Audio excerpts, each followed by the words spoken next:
कथा के अनुसार माता पार्वती ने भगवान शिव के लिए कठोर तपस्या की।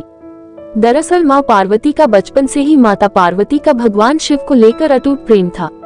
माता पार्वती अपने कई जन्मों से भगवान शिव को पति के रूप में पाना चाहती थी।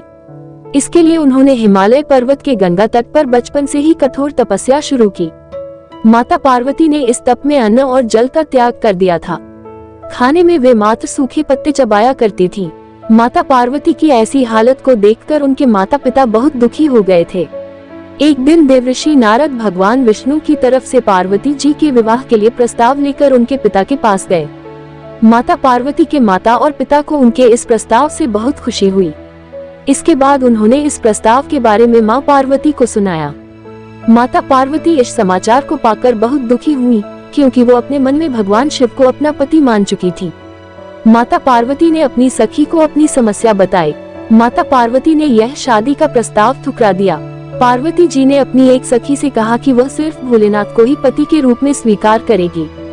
सखी की सलाह पर पार्वती जी ने घने वन में एक गुफा में भगवान शिव की आराधना की। भाद्रपद तृतीया शुक्ल के दिन हस्त नक्षत्र में पार्वती जी ने मिट्टी से शिवलिंग बनकर विधिवत पूजा की और रात भर जागरण किया। पार्वती जी के तप से खुश होकर भगवान शिव ने माता पार्वती को पत्नी के रूप में स्वीकार कर लिया था। कहा जाता है कि जिस कठोर तपस्या से माता पार्वती ने भगवान शिव को पाया, उसी तरह इस व्रत को करने वाली सभी महिलाओं के सुहाग की उम्र लंबी हो और उनका वैवाहिक जीवन खुशहाल रहे। माना जाता है कि जो इस व्रत को पूरे विधि विधान और श्रद्धा पूर्वक व्रत करती है, उन्हें इच्छानुसार वर की प्राप्ति होती है।